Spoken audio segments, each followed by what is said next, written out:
Стотици возила денес можеа да се видат на гробиштата во источниот регион. Православните верници, како и секоја година пред Духовден и оваа, масовно ја одбележаа Духовденската задушница и се помолија за покој на душите на починатите.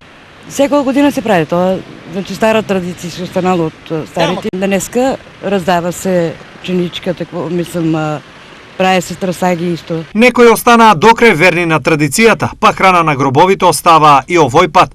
Други се придржуваа на апелите на свештенството дека пченица и свеќа е се што треба да се има. Само свекичка се запаја, бардачи се оставе и зеленко покрие се и си тргнем.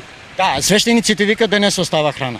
Не оставаме храна. Веќе утре, православните го слават еден од најголемите празници по Великден и Божик, Педесетница, односно Духовден, денот кога Светиот Дух се јавил. Светиот Дух во вид на огнени јазици слезе врз апостолите и тие почнаа да зборат на разни јазици, почнаа да ги разбират и другите јазици на народот присутен во Ерусалим по повод празникот Педесетница нивна.